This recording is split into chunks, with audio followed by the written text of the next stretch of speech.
Buenas noches. Les saluda Guillermo de Lama. Yo quería, en esta oportunidad, aprovechando la tecnología, quería compartir con ustedes el Evangelio en estos tiempos de pandemia. Yo he escogido un texto que está en el libro de los Hechos, en el capítulo 16. Voy a leer en el libro de los Hechos desde el capítulo 16, desde el versículo 23 hasta el versículo 34. La Biblia dice así: después de haberles azotado mucho, los echaron en la cárcel, mandando al carcelero que los guardase con seguridad, el cual, recibido este mandamiento, los metió en el calabozo de más adentro y les aseguró los pies en el cepo. Pero a medianoche, orando Pablo y Silas, cantaban himnos a Dios y los presos los oían. Entonces sobrevino de repente un gran terremoto, de tal manera que los cimientos de la cárcel se sacudían, y al instante se abrieron todas las puertas y las cadenas de todos se soltaron. Despertando el carcelero y viendo abiertas las puertas de la cárcel, sacó la espada y se iba a matar, pensando que los presos habían huido. Mas Pablo clamó a gran voz diciendo: no te hagas ningún mal, pues todos estamos aquí. Él entonces, pidiendo luz, se precipitó adentro y temblando se postró a los pies de Pablo y de Silas, y sacándolos les dijo: Señores, ¿qué debo hacer para ser salvo?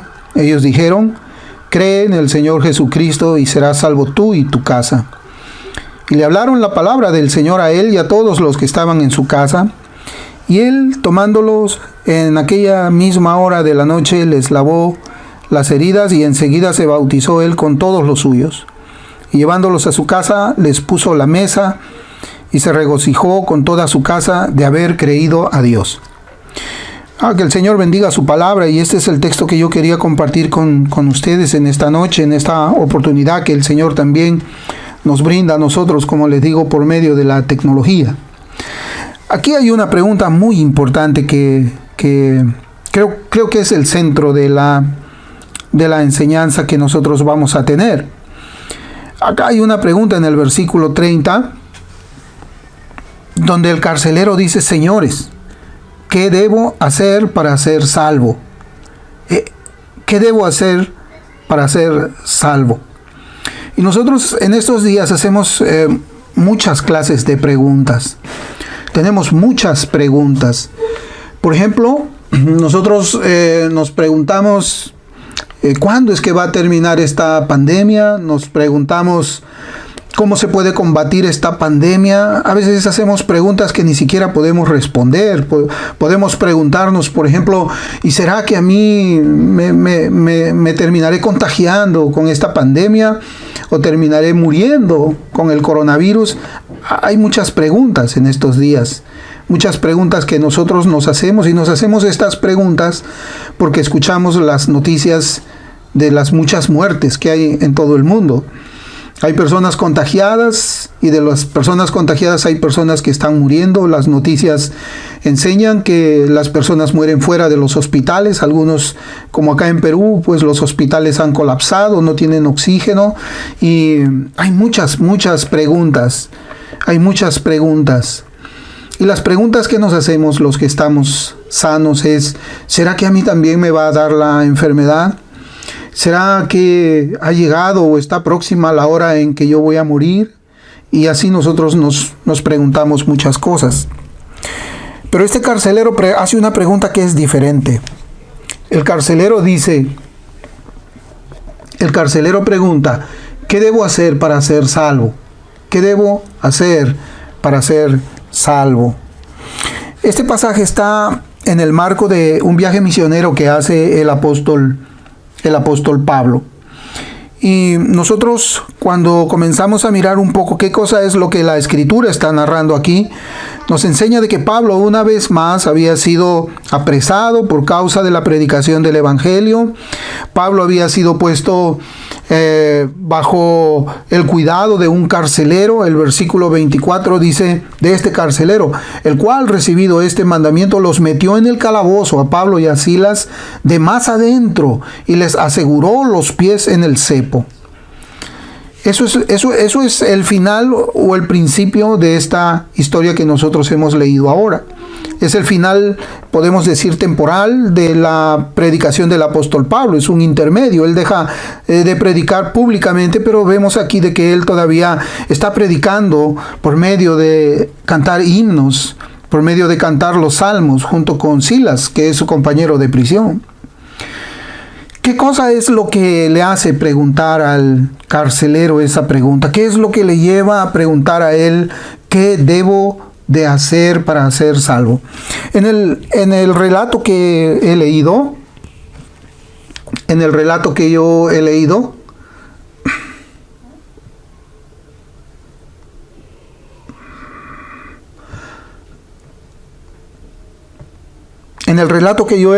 vemos que había un terremoto, dice la escritura.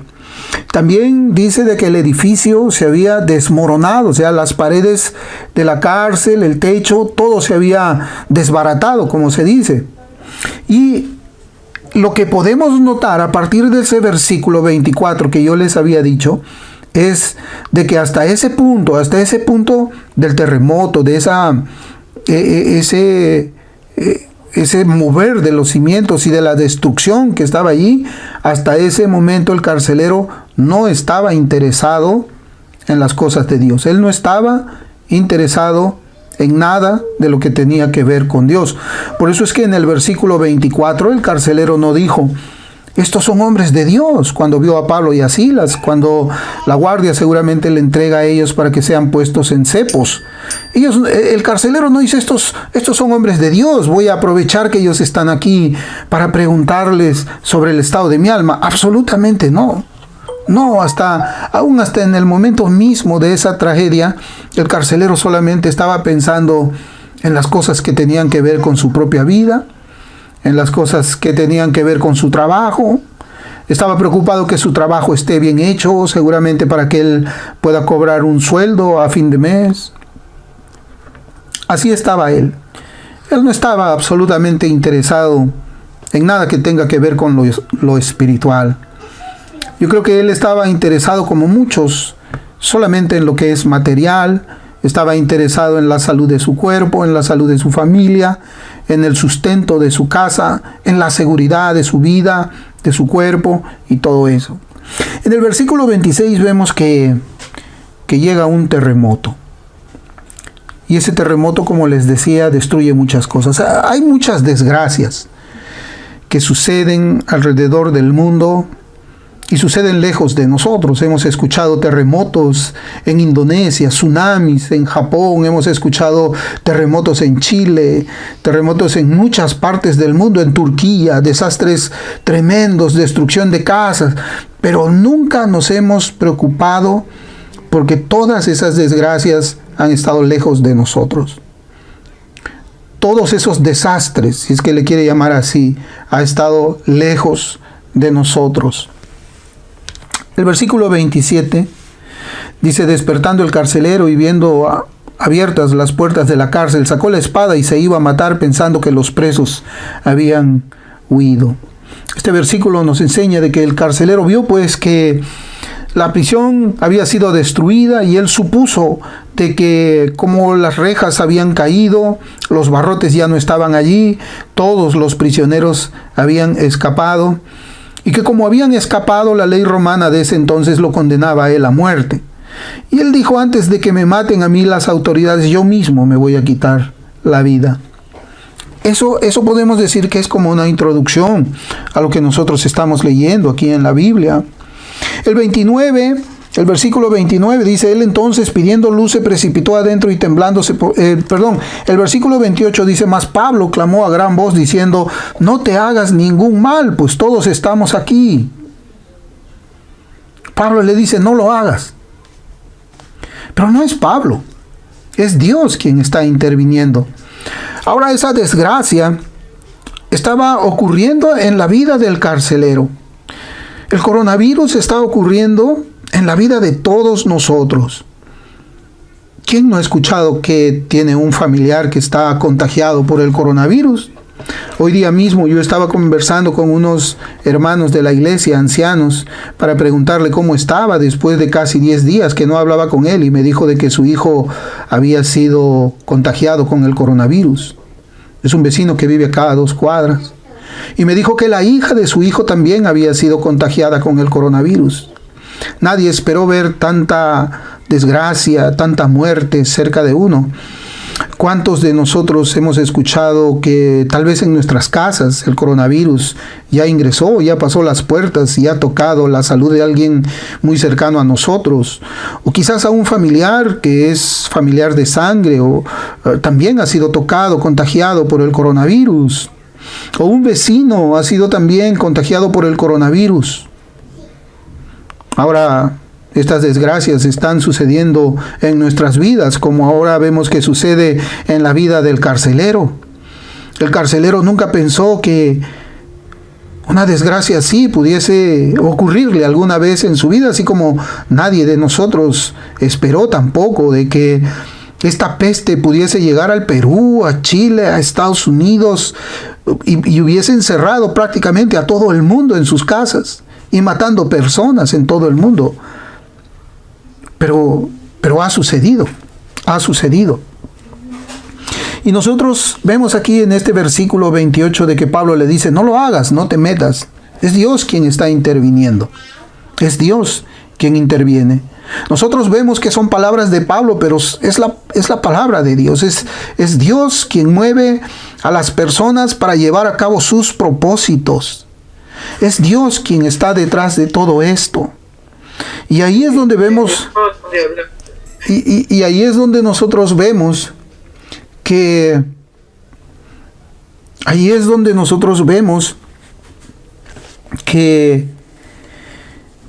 el carcelero entiende quiénes son ellos. El carcelero ahora entiende quiénes son ellos. Entiende quién es Silas y entiende quién es Pablo. Y hay algo que nosotros tenemos que notar acá. ¿Por qué no se escaparon los prisioneros? Porque lo normal es ver eso, que los prisioneros cuando ven la oportunidad de librarse, se libran, se van, ellos se escapan. ¿Por qué? ¿Por qué es que no se escaparon? Porque tenemos que decir de que aún Dios fue quien intervino para que ninguno de esos prisioneros pueda escapar. Eso era un milagro. Era un milagro. Es algo que es contrario a la razón de cualquier ser humano. Es contrario al sentido quizás de libertad que uno puede tener. Es Dios quien había estado allí. Y cuando vemos esto, entendemos que era Dios también quien estaba sacudiendo esos cimientos de esa cárcel. Era Dios quien estaba acorralando, podemos decir, a ese carcelero para que haga esa pregunta. Era Dios quien estaba permitiendo esas calamidades alrededor para llevar al carcelero a un punto en el que él vuelva sus ojos a Dios. Nosotros entendemos por este versículo y por lo que yo les voy hablando de que hay terremotos en nuestra salud. Hay terremotos en nuestros hogares, diversos terremotos. Hay terremotos que suceden alrededor de los seres más queridos que tenemos. Y Dios provoca esos terremotos para volver nuestra mirada a Él. Dios lo provoca.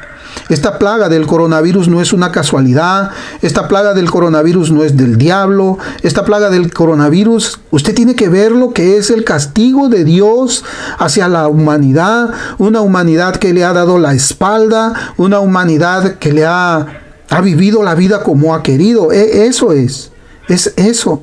Y aún es un castigo también para la iglesia porque tal vez la iglesia no ha estado haciendo los deberes que Dios le ha estado enviando.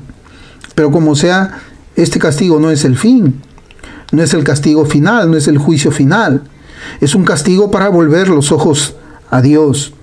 Por eso es que Dios provoca estos terremotos para volver nuestra mirada a Él. El Señor provoca estos terremotos para que nosotros nos demos cuenta que somos como el polvo de la tierra. Dios provoca estos terremotos para que nosotros veamos que somos como la hierba del campo, que un día está allí, pero el otro día no está allí. Dios provoca estos terremotos para que nosotros consideremos lo corta que es la vida. Es como un vapor, dice la Biblia. Y Dios provoca esos terremotos en su misericordia para que nosotros volteemos nuestros corazones y nuestra mirada hacia Él, para que levantemos los ojos a los montes y preguntemos, ¿de dónde vendrá mi socorro? ¿De dónde vendrá mi socorro? Esa es la razón por la que Dios provoca todo esto. Y hay que verlo así, como una oportunidad para volvernos a Él. Dios ahora sacude los cimientos de tu vida para que pienses en tu alma. Dios sacude los cimientos de la vida de tus seres queridos para que tú también pienses en el alma de tus seres queridos. Pero vamos a la pregunta. La pregunta es, ¿qué haré para ser salvo? Esa pregunta es muy interesante. ¿Qué haré para ser salvo? Y bueno, ¿qué necesita ser salvado? ¿Qué es lo que yo necesito salvar? ¿Mi cuerpo? Está hablando aquí el carcelero, ¿cómo puedo salvar mi cuerpo para que no me maten? No. La pregunta es, ¿qué cosa es lo que está en peligro?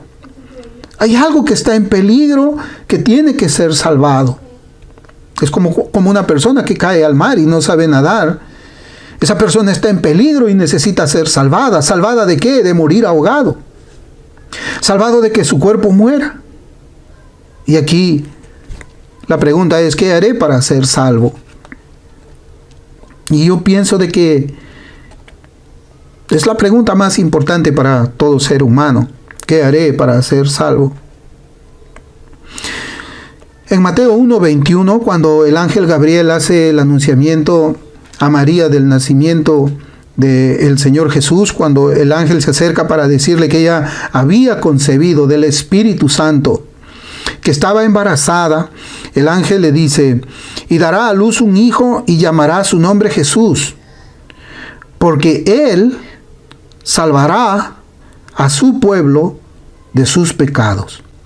Él salvará a su pueblo de sus pecados. Miren cuánta riqueza hay aquí en este versículo, cuántas preguntas tenemos en este versículo.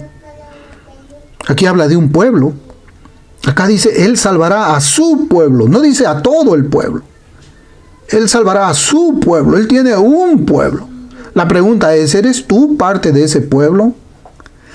Otra pregunta es, ¿quisieras tú ser parte de ese pueblo? Porque dice que Él va a salvar a su pueblo, no a otro, al pueblo de Él. ¿De qué cosa le va a salvar? De sus pecados. ¿Qué haré para ser salvo?, preguntaba el carcelero.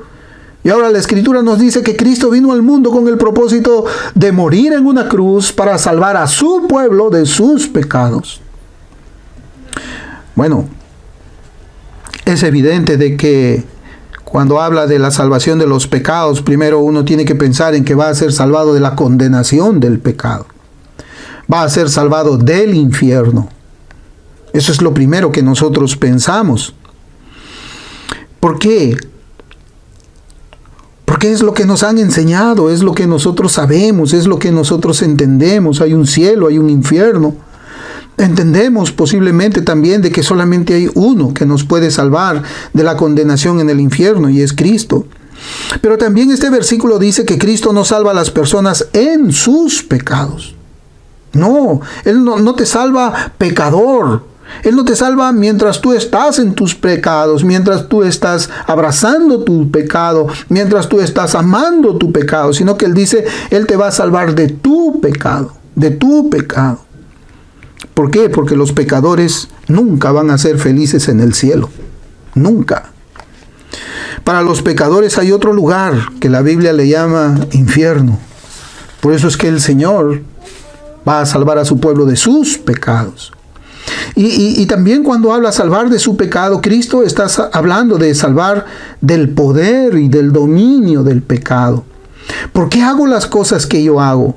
¿Por qué me gusta a mí buscar una oportunidad para beber licor? Porque el pecado domina tu vida. ¿Por qué es que yo busco una oportunidad para salir con una persona que no es mi esposo? Porque el pecado domina tu vida. ¿Por qué es que yo hago lo que hago? ¿Por qué es que miento? Porque el pecado domina tu vida. Porque eres esclavo del pecado. Y como eres esclavo, necesitas ser libre, necesitas ser libertado. Porque yo pienso de manera contraria a la Biblia, porque el pecado te domina. Por eso es que no solamente se debe de pedir ser salvado del infierno, también hay que suplicar a Dios para que salve de la esclavitud del pecado. Que Él te conceda esa libertad. Porque Él no te va a perdonar el pecado para que tú continúes pecando. Él te va a perdonar tu pecado para que vivas una vida santa, una vida distinta, una vida agradable al Señor. Hay que suplicarle para que te salve de tu pecado, para que te salve de los deseos de tu carne, para que te salve de los placeres del mundo. Y estas dos acciones espirituales son necesarias para estar en paz con Dios. Romanos 6:18 dice, y libertados del pecado vinisteis a ser siervos de la justicia. Libertados del pecado. Recién eres siervo de la justicia. ¿Qué debo hacer?, dice el carcelero. Hay algo que debe hacerse rápidamente. Hay algo que debe hacerse rápidamente. Y si usted no hace nada, ya sabe el destino que le espera. Si usted no hace nada. Es algo que uno mismo tiene que hacer. ¿Qué debo hacer yo? O sea, yo no puedo hacer nada por usted. Su familia no puede hacer nada por usted. Usted tiene que hacer algo por usted. ¿Qué debo hacer para ser salvo? Esa es la pregunta más importante que hace cualquier ser humano en su vida. Y la respuesta no es muy difícil. Ahí la Escritura dice, cree en el Señor Jesucristo. Esta respuesta te manda a una persona. No te envía a ti, no te dice haz esto, haz el otro, haz aquello. Dice, cree en el Señor Jesucristo. Tienes que ir a Cristo. Debes creer que Jesucristo es el Mesías. Debes de creer que Jesús es el Hijo de Dios. Debes recibirlo a Él mientras entregas toda tu vida a Él. Lo recibes, pero a la vez tú le das tu vida. Tú confías en Él, tú confías en su persona, tú confías en su palabra, en la Biblia. Tú dices, Señor, tu Biblia es verdad, tu palabra es la verdad. Tú eres el Salvador. Ahora yo te voy a preguntar, ¿vas a creer en la verdad de Dios? ¿Vas a creer en la verdad de Dios o vas a creer en la mentira del diablo? ¿Qué debes de hacer para ser salvo? Necesitas la salvación. Necesitas a Cristo. Necesitas que el Señor te salve de la condenación del pecado. Necesitas que el Señor te salve también de la esclavitud del pecado. Porque de nada sirve que Él te perdone ahora si te deja todavía con esa naturaleza inclinada al pecado, porque vas a volver a vivir la vida que siempre has vivido. Tienes que pedirle a Él, Señor, sálvame, dame un corazón nuevo, dame una naturaleza nueva. Ya no quiero vivir así, quiero cambiar. Quiero ser para ti, Señor. Creo que tú eres el Mesías. He derrochado mi vida inconscientemente y ahora me acerco a ti. Tienes que acercarte pidiéndole perdón, arrepintiéndote de tus pecados, creyendo que Él tiene el poder para salvarte. Yo para terminar solamente quiero dejarte con un versículo. Dice en Juan 3:16, porque de tal manera amó Dios al mundo que Dios ha dado a su Hijo unigénito, para que todo aquel que en Él crea no se pierda, mas tenga vida eterna.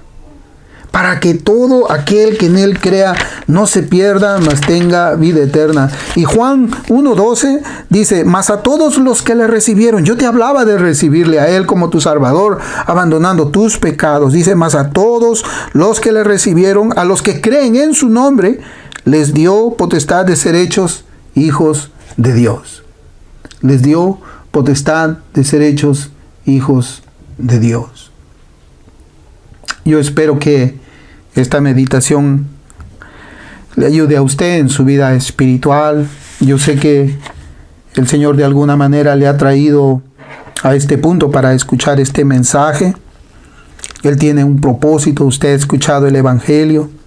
Arrepiéntase de sus pecados y dígale al Señor, yo quiero esa vida abundante que tú has prometido en tu palabra.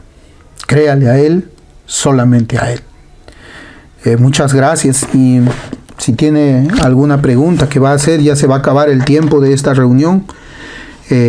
Seguramente que usted ha sido invitado también por algún hermano, una hermana que nos conoce a nosotros, yo le voy a pedir que se ponga en contacto con ellos o pídale a ellos también mi número de teléfono y podríamos también conversar un poco más acerca de la salvación en Cristo Jesús.